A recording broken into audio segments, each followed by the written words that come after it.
Hello, friends. My name is Kamron Coleman, and I'm the creator of the Apotheosis Scroll. I recently started listening to some YouTube videos by a fellow named Geoffrey Drumm. I had never heard of him before. He wrote a book called The Land of Chem. Jeff's hypothesis, which I find very compelling, is that the pyramids of Egypt were chemical manufacturing plants. I don't know him. I've never talked to him. I did reach out to him and haven't heard back. But I find his hypothesis very compelling. I don't know enough about chemistry to know how comprehensive it is, but I do think, and it makes sense to me, that the pyramids might have been chemical manufacturing facilities, and that each pyramid produced a different chemical, a different industrial product that was used to sustain that civilization over perhaps as long as thousands of years. I think he might be right because his hypothesis maps very nicely over the top of the Mithraic tauroctony scene, which is so central and elemental to the themes of the Apotheosis Scroll.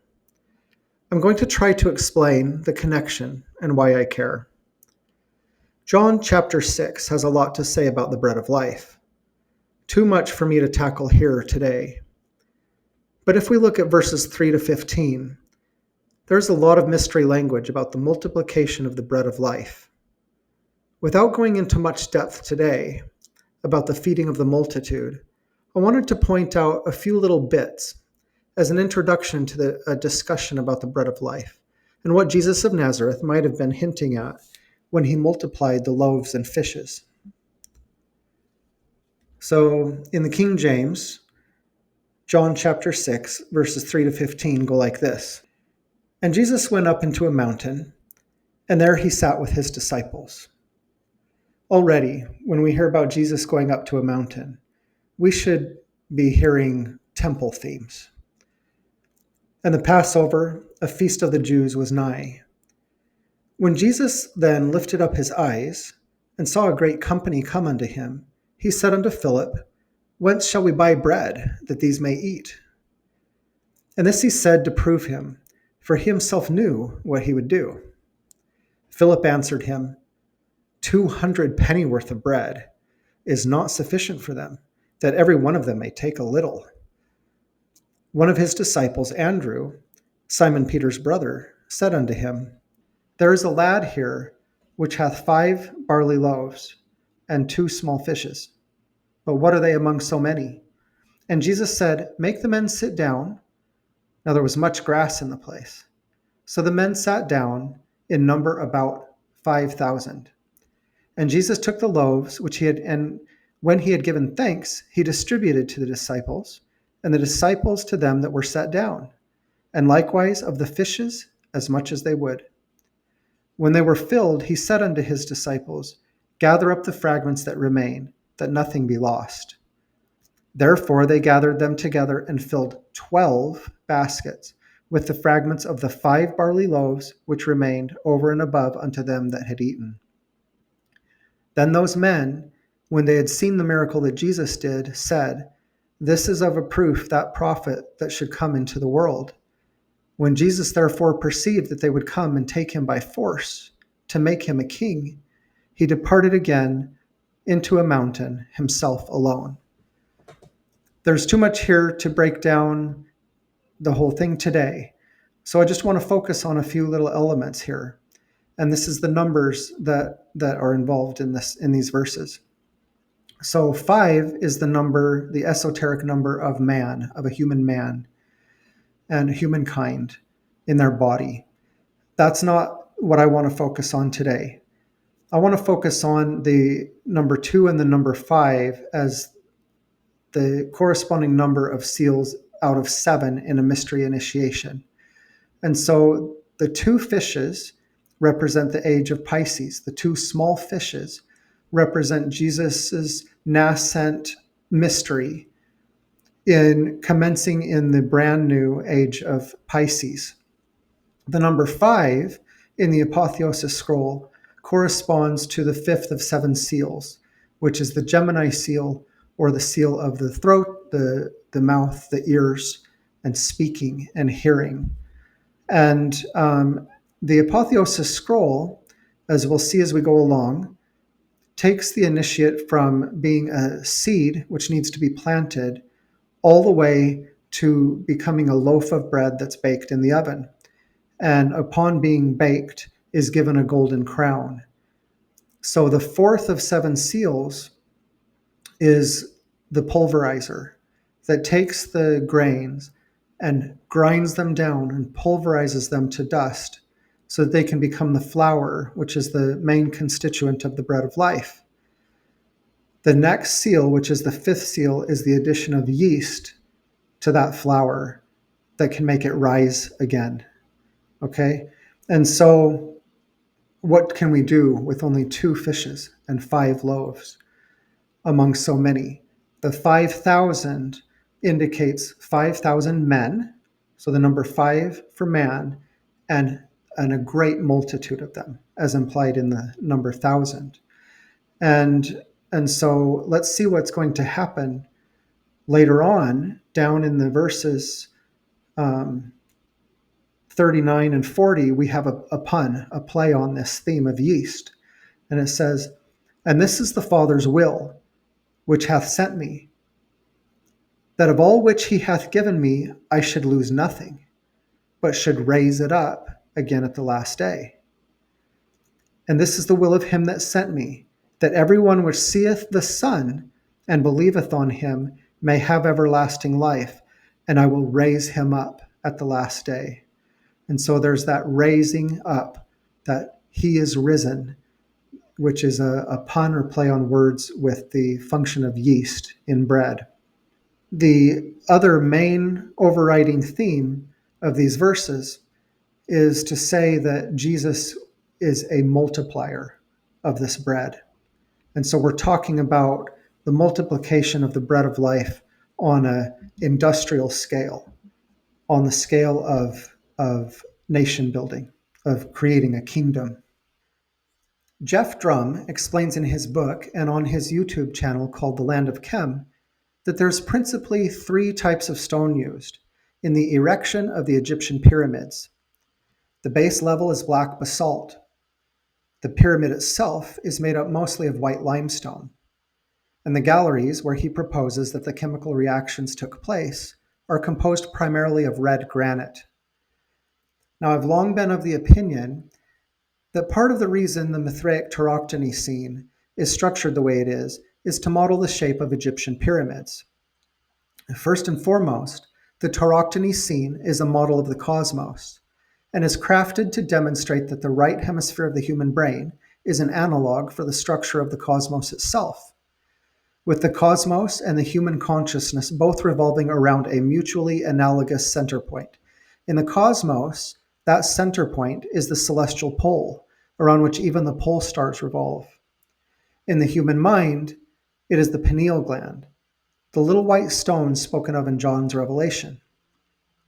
It came as no surprise to me that the manufacture of civilization-sustaining chemical production might be conceptualized similarly. I hope to explain why this matters. It has to do with this cosmology, or this ancient way of thinking, which sought out a unified theory of everything, so that what was observed to happen above in the cosmos was a model for right living below in the terrestrial sphere of Earth. And so I believe that the Mithraic tauroctony scene is not simply a ritualistic bull slaying for the purpose of ritualistic sacrifice, but represents in its composition the theory of everything, according to the Romans. After all, according to all the sources I have read, there were no bovine bones found in association with the Mithraic temples the world over. So if actual ritualistic bull sacrifice was practiced at all, the occurrence was rare and unnecessary for the initiatory rites to be accomplished.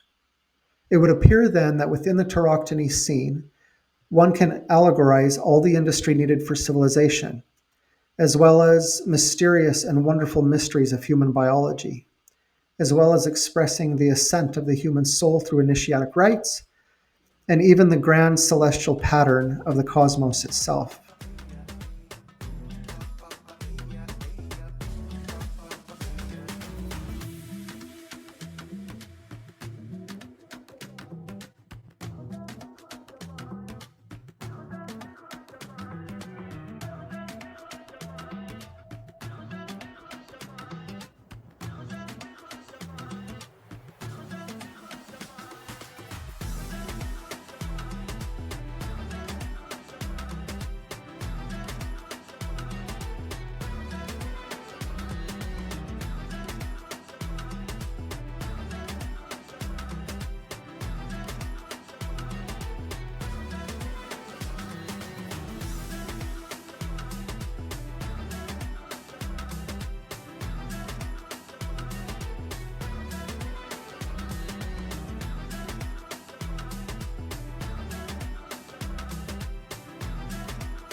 What I think was happening in Egypt and in the Roman mystery was an initiation to help people to understand that their participation in industry or in war or in agriculture or in thinking or in the cultivation and maintenance of their spiritual life, that they were constantly participating in one grand universal system that made terrestrial existence more celestial.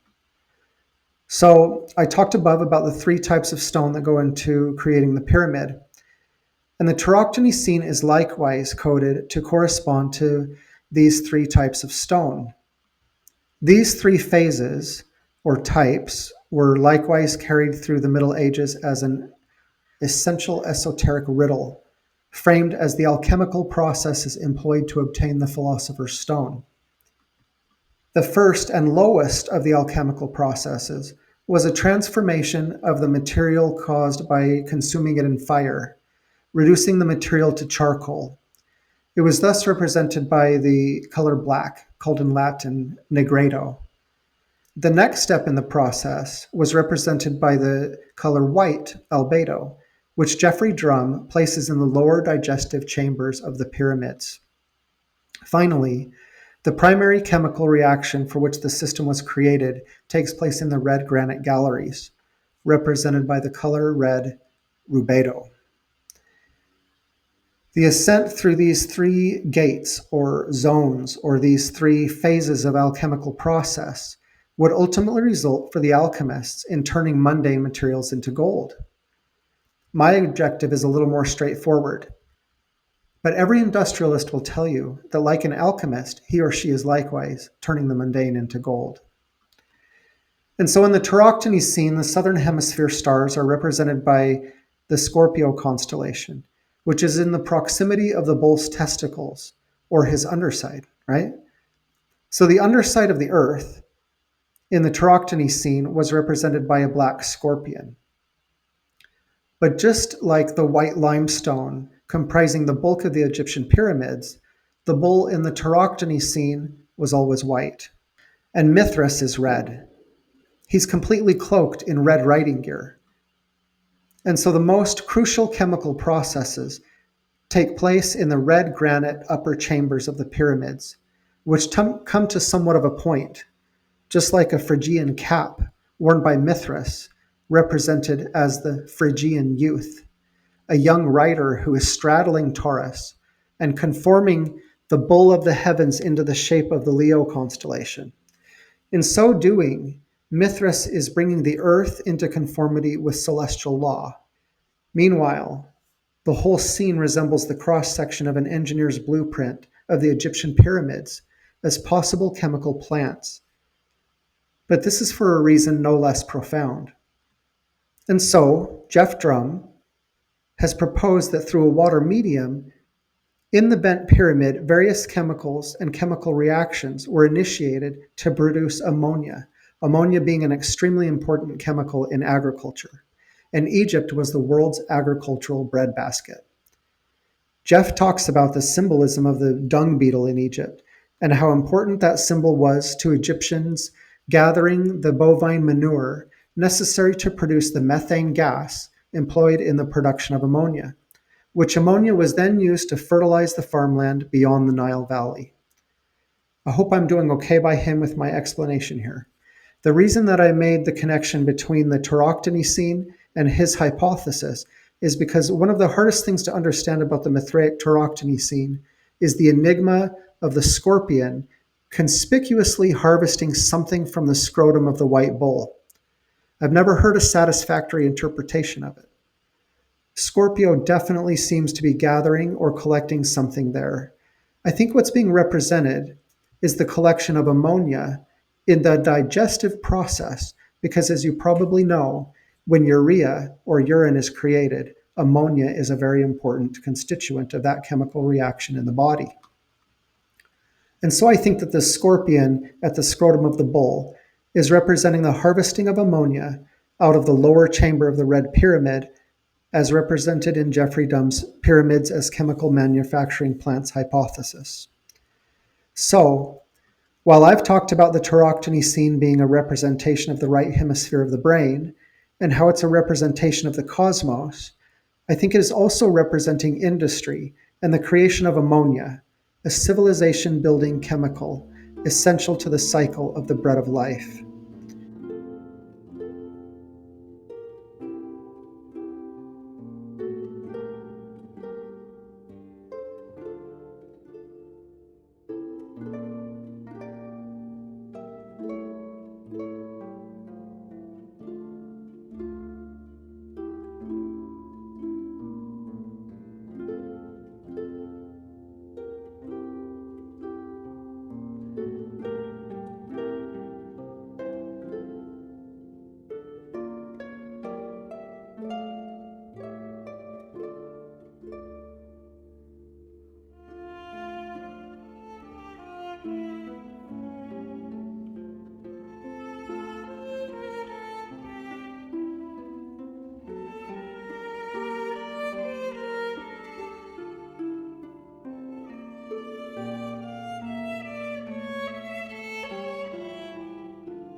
That's what ties us back to Mithraism in the New Testament. I see the Roman mystery of Mithraism as the foremost among the New Testament's references to the mysteries of godliness. And when Jesus talks about the bread of life, I think that to the gospel authors and the creators of the Roman mystery, Jesus is referring, at least in part, to this critical generation of the bread of life of a whole civilization, processing it and continually recycling it in one eternal round. Let's talk a little bit about why I think that the New Testament is talking about the Roman mystery of Mithraism. If you haven't seen my previous videos, I see the New Testament as having been produced by three rival groups. And these three rival groups were answering the question of whether or not Yeshua, who we know as Jesus of Nazareth, whether he fulfilled the star prophecy in Numbers 24, verse 17, and if so, how he fulfilled the prophecy. To the Jews, to the Messianic Jews, the way that Jesus fulfilled the star prophecy is not the way that Jesus fulfilled the prophecy according to the Romans. And his fulfillment of a role as a mystery initiate is not the same way that Jesus fulfilled the star prophecy to the Greek Christian civic movement, which became the official ecclesiastical church attributed to Peter. I don't view the New Testament as being a coherent ideology about the Christianity that was to be developed centuries later. I view the New Testament to be an internal conversation about different groups who believed that Jesus was the fulfillment of the star prophecy and how and why they believed he was. They are each making a respective case for why they thought he was the fulfillment of that prophecy and not agreeing with each other. To the Jews and to Jesus' immediate followers in his life, he was a teacher of wisdom. I rely heavily on the scholarship of Dr. James Tabor and Dr. Robert Eisenman. They described that Jesus' followers were traditional Jews, and they did not deify Jesus.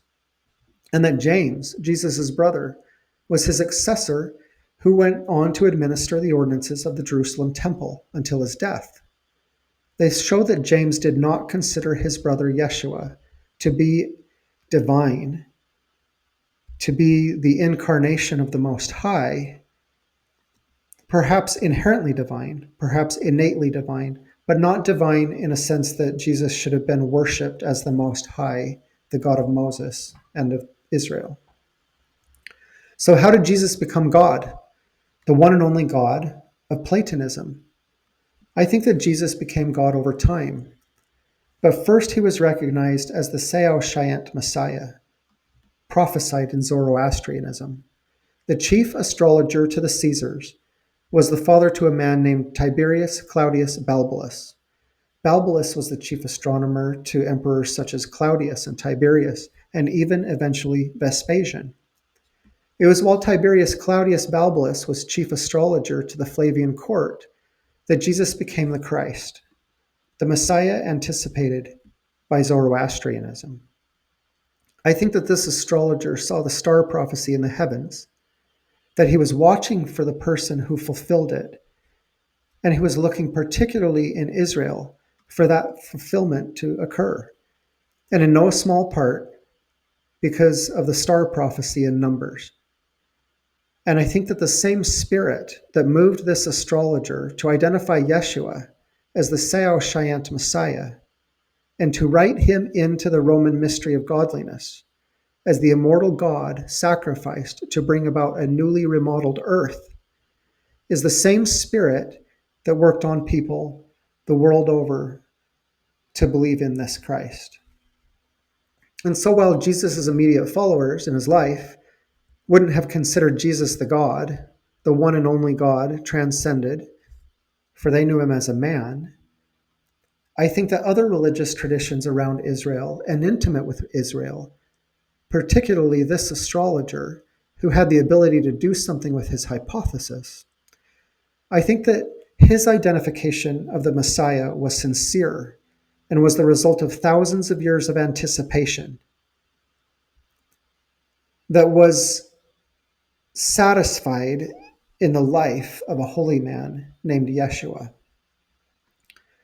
So that's why in the creation of the Roman mystery of Mithraism, which Tiberius Claudius Balbulus, the chief astrologer to these emperors, had the opportunity and capacity to create the Roman mystery, and in creating that Roman mystery, he tagged Yeshua as the Lamb of God, who was sacrificed as a symbol of his entire people, and that this Yeshua rose from being the sacrificed Lamb of Aries to being the God of Pisces, the age to come.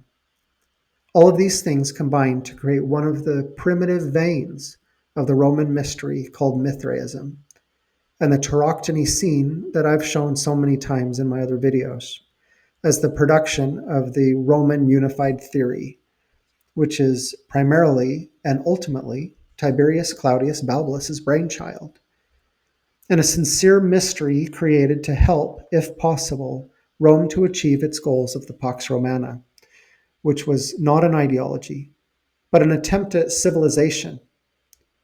And so the Roman mystery's primary goal is not what would later become the Christian ideology of faith in Jesus unto salvation. However, one might sincerely elaborate on that theme. But it was an honest and sincere way of identifying Jesus of Nazareth as the primary constituent in the bread of life. And the bread of life that would regenerate seasonally, year after year, and cyclically to produce a civilized and healthy world. But after the first century, things change. And what originally began as an agricultural-based mystery, which they all were, all the precedent mysteries were agricultural-based, and pertained to the life cycle of the human soul, and how that life cycle of the human soul had a correspondence to this annual cyclical production of the bread of life, wheat and bread, and how the manure produced by cattle was then used to create methane gas, which was used to produce ammonia, which produced fertilizer, and kept that cycle going around and around and around forever. Here's what you need to know. In the first several centuries AD, the agricultural system, the agricultural ethos, came to be regarded as vulgar and backwater. As Egypt descended further into obsolescence, the philosophies gained greater and greater prominence, and it became out of fashion to refer much to this agricultural system. And instead, Neoplatonism really took over everything. And the Roman mystery, which was so entirely dependent upon this bread of life, that may have been embodied at the industrial scale in the pyramids, was reduced to mere manufacturing and sidelined for higher things. In the body of the white bull, the digestive chamber, made of millions of tons of white limestone, quarried and set by master artisans, the bulk of the work was done in the pyramidal system. In Mithraism, this white bull and the digestion occurring in its body, in its stomachs, in its system, represented the gut of civilization, the breadbasket of the world, the bread of life. Furthermore, the conversion of gases in the red granite chambers of the pyramid could be analogized as Mithras in his red riding gear, wearing a Phrygian cap in the shape of the pyramid gallery vaults. So what possible use could all this have to any of us today? The way I see it is, in antiquity, the mysteries supplied meaning to the back-breaking, mundane, and monotonous processes of life, so that by gathering cow manure and hauling it in a cart to be processed in the pyramid, to be turned into ammonia, which could then fertilize the ground, this was ritualized in an initiatic way, so that the people could live their lives of agricultural monotony, and in performing their daily tasks, they might be connected to a greater system of which everything was a part. From the greatness of the cosmos to the very processes of thinking in their own mind and the functions of their body, everything that they did was ritualized and formalized through initiation, so that if you were working at a particular chemical processing pyramid plant, you were initiated in that work as if that work that you were doing was part of an order of holiness that kept the whole cosmos functioning and revolving in one eternal round of prosperity and abundance. I think that what was being done in Egypt and in the other ancient civilizations, and then also in the Roman mystery, the Egyptian mystery, the Greek mystery, the Persian mystery, gave meaning and purpose to the roles that we play, whether it was in agriculture or in the military, such as was the case with Mithraism in particular. Mithraism was focused on the initiation of soldiers, and they were initiated as soldiers into higher ways of being soldiers. And a lot of their dreams, their hopes, their aspirations as soldiers were associated with becoming landowners and becoming agriculturalists in their own right, on their own land, and learning how to farm, how to fertilize the land. And all of these things were part of the Roman mystery, which was a comprehensive way of thinking about everything. Consider the New Testament in this light, and the glowing way Roman soldiers are continually referred to. Consider the Sermon on the Mount as having occurred in Sepphoris, the city on the hill. If you dare, consider the Sermon on the Mount as a temple liturgy intended for Jewish recruits into the Roman military. So what I've tried to riff on here is the potential that this Mithraic tauroctony scene, while it was an analogy of the cosmos to the right hemisphere of the brain, that it also represents industry, and particularly agricultural industry and chemical processes that were initiated in the pyramids that reproduced again and again the cycle of the bread of life. The very cycle and processes that happen in the human body, and that all these are one great unified system that makes everything work. If one were able to recognize how important one was in the production of agriculture or the production of chemicals in one of these giant pyramidal plants, then one was able to make one's work and daily grind part of a bigger picture of everything. What I think a lot of people lack in their work is a sense that our work is for something greater. I think the ancients did a really good job of that, of tying one's daily work to a grand, greater purpose, no matter how toilsome and mundane it might have been. It's been thousands of years since most people are able to look at their work that way.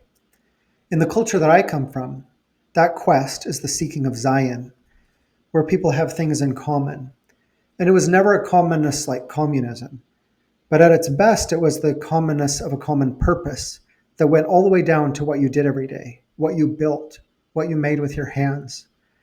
It's a concept or a longing or a striving for Zion that is not replicable in the collection of tithes.